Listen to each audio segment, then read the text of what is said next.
माननीय सदस्यगण, इन तीनों विधेयकों पर कल 4 बजे 17 तारीख को 4 बजे मतदान होगा। उसके पहले आज आपको लंबी चर्चा करनी पड़ेगी और 15-18 घंटे, जितना घंटा चाहेंगे आपको चर्चा का पर्याप्त अवसर देंगे। कमी नहीं रहेगी समय के पास, सबको समय देंगे। अभी तक माननीय सदस्य 3 घंटे में भी आप एक पार्टी के सदस्य हो और आपका समय 1 मिनट बैठता है। हर व्यक्ति ने हर विधेयक पर 6-6, 7-7 घंटे बोले हैं। ऐसा नहीं बोल सकते आप। कौन से विधेयक पर? हर विधेयक पे मैंने सबको पर्याप्त समय दिया है सदन के अंदर। हर विधेयक पर 370 जब पारित हुआ था विधेयक का, जब गृह मंत्री जी ने आग्रह किया कि जितना समय देना दें, इस विधेयक पर भी सरकार और आपका मत भी यही है कि जितना देर चर्चा करना चाहें करें।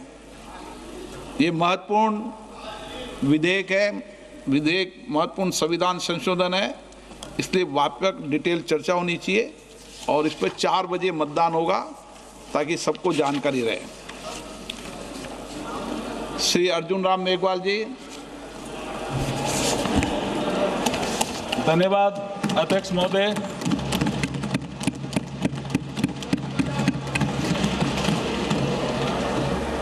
आज आपके माध्यम से इस महान सदन के समक्ष बोलते हुए मुझे गर्व, हर्ष और रोमांच की अनुभूति हो रही है। आज का दिन संसदीय इतिहास के पृष्ठों पर स्वर्णिम अक्षरों से लिखा जाएगा। इसी गरिमा में सदन ने सितंबर 2023 में नारी शक्ति वंदन अधिनियम 2023 को पास कर हमारी मातृशक्ति के लिए लोकसभा और राज्य विधानसभाओं में 33% सीटों के आरक्षण की व्यवस्था की थी और आज उस ऐतिहासिक निर्णय को लागू करने का समय आ गया। अध्यक्ष जी, अध्यक्ष महोदय, इतिहास में कुछ अवसर ऐसे आते हैं जो इतना प्रभाव छोड़ जाते हैं कि सदियों तक उनको याद किया जाता है और आज का दिन ऐसा ही पावन दिवस है। अध्यक्ष महोदय, अध्यक्ष जी, हमारे संविधान निर्माताओं ने संविधान के आर्टिकल 368/2 माननीय सदस्य प्लीज, माननीय सदस्य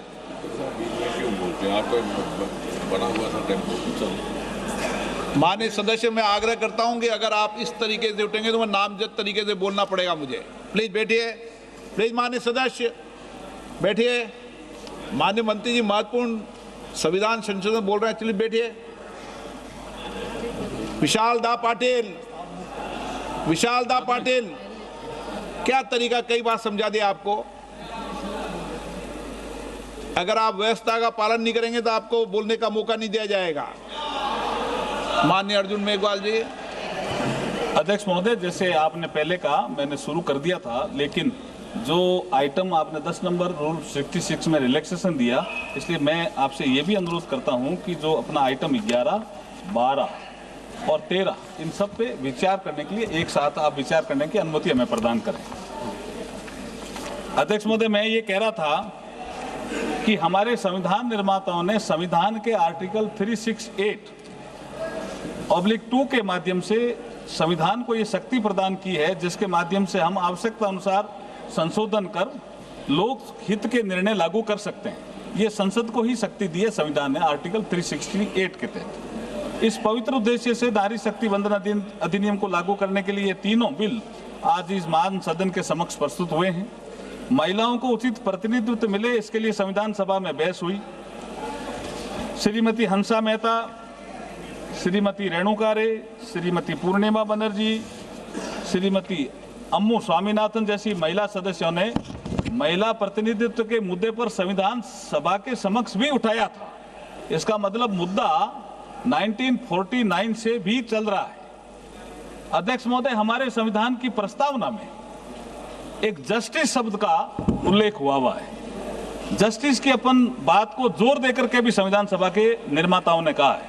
जस्टिस भी 3 प्रकार का उन्होंने कहा है: सामाजिक, आर्थिक, राजनीतिक न्याय।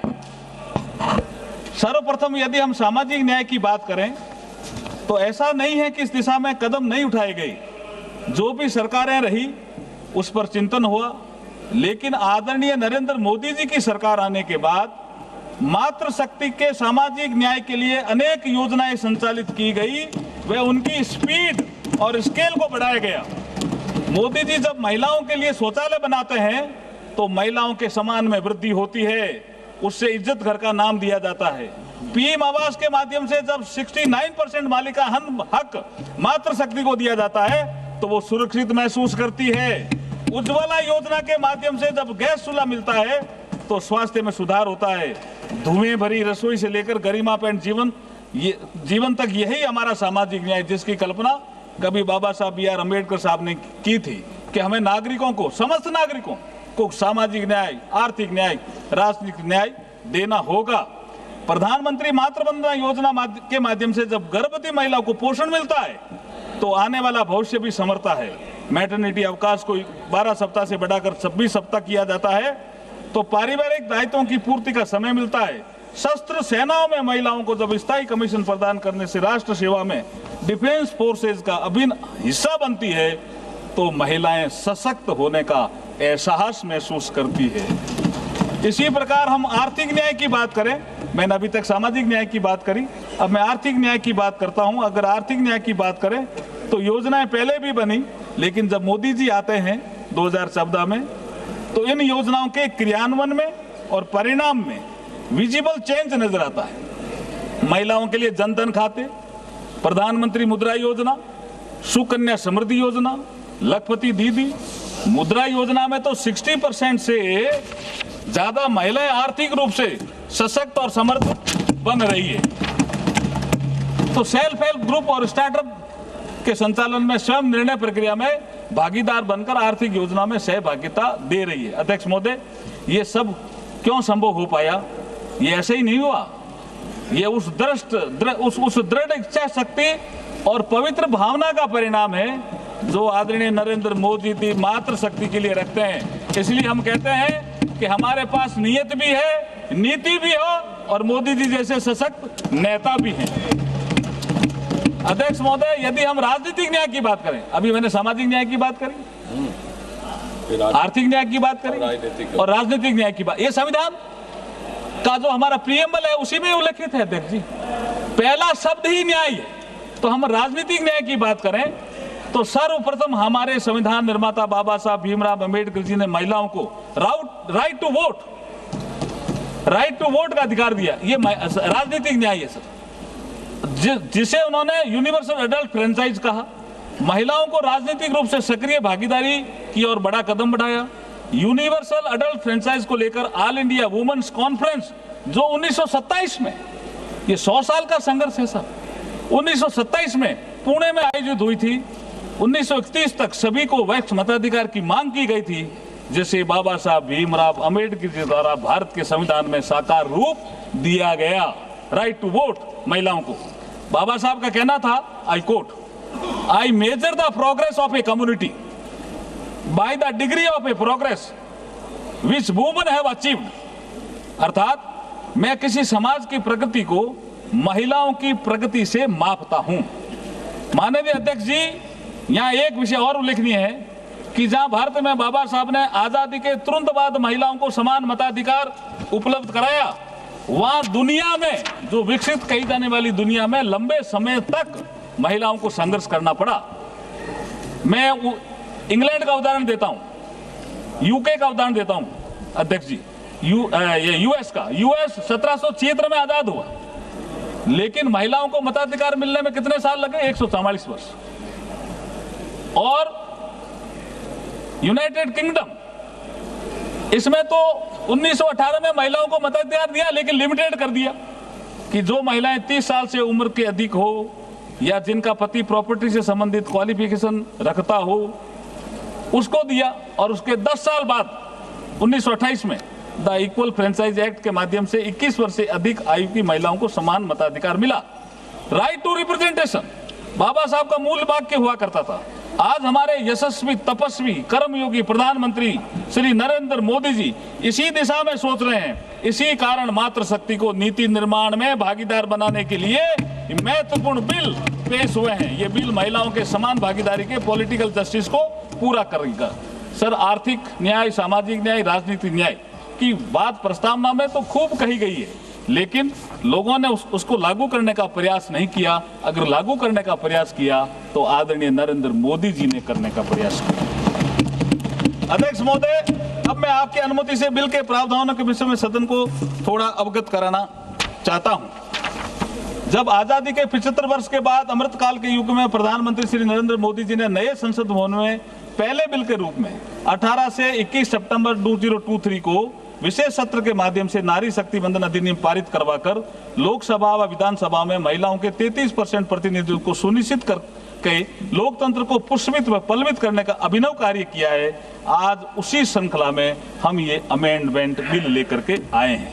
इसी संसद में 17वीं लोकसभा के दौरान 18 से 21 सितंबर 2023 को आयोजित विशेष सत्र में पारित की गई द कॉन्स्टिट्यूशन 106 अमेंडमेंट एक्ट, जिसको हम नारी शक्ति वंदन कहते हैं, और जिसको 28 सितंबर को राष्ट्रपति जी ने अनुमोदित किया।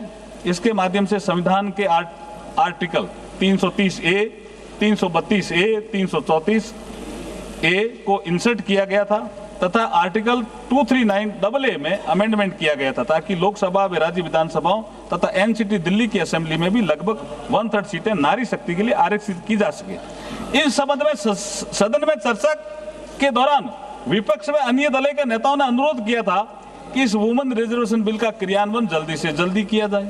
हालांकि जो प्रोविजन 2023 के संविधान संशोधन में किए गए थे, उसके अनुसार ये महिला आरक्षण तभी ऑपरेटिव होना प्रस्तावित था जब इस एक्ट के लागू होने के बाद पहली रिलेवेंट सेंसस 2026 की जनगणना के आधार पर डिलिमिटेशन एक्सरसाइज को पूरा किया जाए। दूसरे शब्दों में कहा जाए तो महिलाओं के लिए आरक्षण तब तक लागू नहीं किया जा सकता था जब तक 2026 के बाद प्रकाशित होने वाली सेंसस फिगर के आधार पर डिलिमिटेशन एक्सरसाइज नहीं की जाती। अगली सेंसस और उसके बाद की डिलिमिटेशन प्रक्रिया में अभी पर्याप्त समय लगेगा, जिससे वुमेन की इफेक्टिव पार्टिसिपेशन में डिले होगा। इसलिए अध्यक्ष जी, आज जो हम ये अमेंडमेंट लेकर के आ रहे हैं, उनका मूल उद्देश्य लोकसभा, राज्य विधानसभाओं में महिलाओं के लिए 33% सीटें जो आरक्षित करने संबंधी प्रावधानों को लागू करने के उद्देश्य से हैं। इसके लिए संविधान के आर्टिकल 55, आर्टिकल 81, 82, 172, 330, 332 और 333A में संशोधन का प्रस्ताव है, जो बिल में साफ साफ उल्लेखित है। The constitution 106 amendment act 2023 Lok Sabha तथा विधानसभा महिलाओं के लिए लगभग 1 सीटों का रिजर्वेशन, जिसमें SC/ST भी शामिल हैं, प्रदान किया गया है। ये उल्लेखनीय है कि सरकार का उद्देश्य महिलाओं के लिए आरक्षित सीटों का वर्तमान में उपलब्ध सीटों के अतिरिक्त इन एडिशन टू और ओवर एंड अबव रखना है, न कि वर्तमान अलोकेशन ऑफ सीट को प्रभावित करना। यहाँ यह भी उल्लेखनीय है कि महिला सीटों हेतु किया जा रहा आरक्षण हॉरिजेंटल यानी कुल सीटों में से 33% होने के साथ साथ वर्टिकल भी है, अर्थात SC और ST के लिए रिजर्व सीटों में भी 33% सीटें महिलाओं की भागीदारी सुनिश्चित करेगा।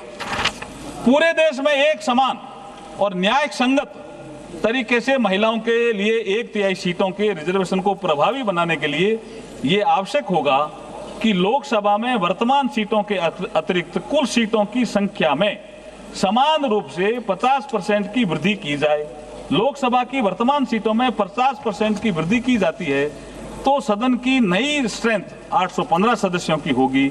इसमें से 272 सीटें महिलाओं के लिए आरक्षित होगी, जो कुल 815 सीटों का 1/3 है। तो ये सिंपल सा एक फॉर्मूला है और इसमें सबको कोई नुकसान नहीं हो रहा है, किसी भी पुरुष वर्ग को भी नुकसान नहीं हो रहा है और किसी राज्य को कोई नुकसान नहीं हो रहा। जो ताकत जिस राज्य की है उतनी ही ताकत आने वाले समय में रहेगी। वर्ष 2011 की सेंसस के जनसंख्या के आंकड़ों के संबंध में यही उपलब्ध नवीनतम सेंसस फिगर है और वर्ष 25 में अधिसूचित वर्तमान जनगणना प्रक्रिया के परिणाम किसी भी स्थिति में 2027 के उत्तरार्ध या 28 के प्रारंभ से पहले उपलब्ध नहीं होंगे। 2011 की जनगणना का उपयोग रीएडजस्टमेंट या डिवीजन ऑफ टेरिटोरियल कॉन्स्टिट्यूएंसी तथा SC/ST के लिए सीटों के अलोकेशन के लिए किया जाएगा। ये हमने हमारा जो उद्देश्य है बिल का उसमें भी लिखा है। आज इस ऐतिहासिक अवसर पर मैं देश के पूर्व राष्ट्रपति मिसाइल मैन, करोड़ों युवाओं के प्रेरणा स्रोत भारत रत्न डॉक्टर अब्दुल कलाम साहब को भी याद करना चाहूंगा। जब 3 अक्टूबर 2005 को कलकत्ता, मद्रास और मुंबई विश्वविद्यालय के कंबाइंड इनॉग्रल एड्रेस के दौरान जब मुंबई यूनिवर्सिटी की एक छात्रा ने एपीजे अब्दुल कलाम साहब को पूछा, इंडियन पॉलिटिक्स में महिलाओं की भागीदारी को लेकर के एक सवाल किया। अध्यक्ष जी, आपकी अनुमति हो तो वो सवाल मैं पढ़ जाता हूं। एक महिला ने, लड़की ने पूछा, what is the future of woman in Indian politics when all the political parties are opposing the women's bill? ये सवाल पूछा। एपीजे अब्दुल कलाम साहब ने क्या जवाब दिया? Definitely the reservation of 33% short will come. It is only a matter of time. Success generally does not come without encountering problem. This is what women have to do collectively for getting the bill passed. ये समय आज आ गया है। APJ Abdul Kalam साहब ने उस समय कहा समय आएगा, आ गया, और ये समय आ गया है। नरेंद्र मोदी जी के नेतृत्व में ये सदन इसको पास कर रहे हैं। इसी श्रृंखला में वो ये भी कहते हैं, sir, if women get into the assembly, they would bring some order. We can also hope to see development politics instead of political politics if more women enter the seat. ये एपीजे अब्दुल कलाम साहब का भी सपना था जो आज नरेंद्र मोदी जी पूरा कर रहे हैं। विधायिका में नारी शक्ति का बढ़ता प्रतिनिधित्व हमें डेवलपमेंट में और निर्णय प्रक्रिया में भागीदार महिलाओं को बनाएंगे तो हमें इसका देश को लाभ होगा। आज मैं बड़ी विनम्रता के साथ ये कहना चाहता हूं कि प्रधानमंत्री श्री नरेंद्र मोदी जी के नेतृत्व में कलाम साहब के इस विजन को ही चरितार्थ करने का ऐतिहासिक कार्य संपन्न किया जा रहा है। अध्यक्ष महोदय, मैं इस अवसर पर भारत के प्रथम उप प्रधानमंत्री और गृह मंत्री लौह पुरुष सरदार वल्लभ भाई पटेल जी का भी स्मरण करना चाहूंगा, जिन्होंने लगभग 100 वर्ष पूर्व अहमदाबाद नगर पालिका के अध्यक्ष रहते हुए महिला आरक्षण की बात कही थी। सरदार पटेल साहब को भी मैं नमन करना चाहता हूं। अध्यक्ष महोदय, महिलाओं को लोकसभा तथा राज्य विधानसभा में आरक्षण देने संबंधी विषय बहुत लंबे समय से पेंडिंग था। 1975 में भारत में महिलाओं की स्थिति पर बनी एक समिति ने महिलाओं के घटते राजनीतिक प्रतिनिधित्व पर कमेंट किया था। 1988-2000 के नेशनल पर्सपेक्टिव प्लान में भी सभी चुने हुए निकाय में महिलाओं के लिए 30% आरक्षण की सिफारिश की थी। 13वां संशोधन भी आया, लेकिन लोकसभा और विधानसभा में ये महिलाओं का रिजर्वेशन का काम आगे नहीं बढ़ा। अध्यक्ष महोदय, यहां तक महिला आरक्षण का बिल का सवाल है। सर्वप्रथम ये बिल 12 सितंबर 1996 को श्री HD देवेगौड़ा साहब की सरकार के समय संविधान का 81वां संविधान संशोधन लोकसभा में पेश किया गया। बहस के बाद इसे गीता मुखर्जी की अध्यक्षता वाली संयुक्त संसदीय समिति को सौंप दिया गया। गीता मुखर्जी कमेटी ने 9 दिसंबर 1996 को अपनी रिपोर्ट सौंपी, परंतु 1996 में 11वीं लोकसभा के खत्म होने के साथ ही ये बिल खत्म हो गया। इस दिशा में अगला प्रयास आदरणीय श्री अटल बिहारी वाजपेयी जी की सरकार में 14 दिसंबर 1998 को संविधान के 84वें संविधान संशोधन विधेयक 1998 में पेश किया गया, परंतु 12वीं लोकसभा के खत्म होते ये प्रयास भी समाप्त हो गया। अटल बिहारी वाजपेयी जी की अगली सरकार 13वीं लोकसभा में 23 दिसंबर 1999 को संविधान का 85वां संशोधन विधेयक 99 में पेश किया गया, परंतु राजनीतिक पार्टियों के बीच सहमति न बनने के कारण आगे नहीं बढ़ सका। इसी श्रृंखला में अगला महत्वपूर्ण प्रयास डॉक्टर मनमोहन सिंह जी की सरकार द्वारा संविधान में 108वां संशोधन विधेयक 2008 6 मई 2008 को राज्यसभा में प्रस्तुत किया गया। 2 साल बाद 9 मार्च 2010 को राज्यसभा में तीखी बहस और भारी हंगामे के बीच ये बिल पास हो गया, किंतु लोकसभा में ये बिल पास नहीं हो सका। अध्यक्ष महोदय, हमारे यशस्वी प्रधानमंत्री नरेंद्र मोदी जी जो महिला अधिकारों और महिला कल्याण के प्रति सदैव संवेदनशील है, उनके मार्गदर्शन में लगभग सर्वसम्मति बनाते हुए नई संसद के पहले बिल के रूप में 19 सितंबर 2023 को नारी शक्ति वंदन अधिनियम संविधान का 128वां संशोधन विधेयक 2023 लोकसभा में प्रस्तुत किया, जो लोकसभा में भारी बहुमत से पास हुआ, जिसके पक्ष में 454 वोट पड़े, मात्र 2 वोट विपक्ष में पड़े, जिसे बाद में संविधान का 106वां संशोधन कहा गया। 2023 के तौर पर यह लागू हुआ, ये 2023 के पर लागू किया गया। अगले ही दिन 20 सितंबर 2023 को राज्यसभा में 2014 वोटों के साथ बिना किसी विरोध के ये बिल पास हो किया गया। 28 दिसंबर को भारत की पहली आदिवासी महिला राष्ट्रपति माननीय श्रीमती द्रौपदी मुर्मू जी के द्वारा इसे मंजूरी प्रदान की गई। अध्यक्ष महोदय, 4 दशकों के लंबे अंतराल के बाद माननीय प्रधानमंत्री जी के नेतृत्व में महिलाओं के लिए लोकसभा राज्य विधानसभाओं में 1/3 सीटों के आरक्षण की व्यवस्था सुनिश्चित हो पाई। आज हम इस संविधान 131वें संविधान संशोधन विधेयक 2026 के माध्यम से इसे इस महान सदन के समक्ष साकार रूप देने जा रहे हैं। इस पूरे विश्व में, इससे पूरे विश्व में भारत और भारतीयता का शाश्वत संदेश का प्रचार करने वाले यहाँ स्वामी विवेकानंद जी का कोट भी मैं आपको कहना चाहता हूं। स्वामी विवेकानंद जी ने एक मात्र शक्ति के उत्थान का संदेश देते हुए कहा, there is a no chance, sir ये बहुत ही महत्वपूर्ण है, मैं कोट करना चाहता हूं, there is a no chance for the welfare of a world unless the condition of women is improved. It is not possible for a bird to fly only one wing. तो हम 2 पंखों से उड़ना चाहते हैं साहब, ये नरेंद्र मोदी जी का सपना है। मुझे विश्वास है कि ऐतिहासिक संविधान संशोधन के लागू होने से भारत, जिसे कभी वैभव भारत के नाम से भारत को जाना जाता था, हमारे विधायिका में भागीदारिता बढ़ेगी और भारत विकसित भारत बनेगा। तमिल भाषा के महाकवि स्वर्णिम भारती ने भी स्वतंत्र, शिक्षित, आत्मनिर्भर और शक्तिशाली नारी की कल्पना करते हुए अपनी कविताओं के माध्यम से बताया कि महिलाएं केवल घर तक सीमित नहीं है, वे निर्णय लेने, कानून बनाने, वे शासन करने में सक्षम है। वे निडर, जागरूक और प्रगतिशील है जो समाज को आगे बढ़ाती है। अध्यक्ष महोदय, मैं बड़े ही विनम्र भाव के साथ और गर्व के साथ ये कहना चाहूंगा कि वैदिक काल से हमारी आधुनिक काल तक जब जब मातृशक्ति को नेतृत्व करने का अवसर मिला है, तब तब उन्होंने अपनी प्रतिभा, योग्यता और क्षमता से अपना आप को सिद्ध किया है। वैदिक काल में यदि हम देखें तो गार्गी, मैत्रेय, घोषा, अपाला, लोकपुत्रा जैसी अनेक विदुषी महिलाओं का जिक्र मिलता है। कालांतर में हमें ऐसी अनेक महिलाओं का भी जिक्र मिलता है जिन्होंने शासक के रूप में अपनी प्रतिभा का परिचय दिया।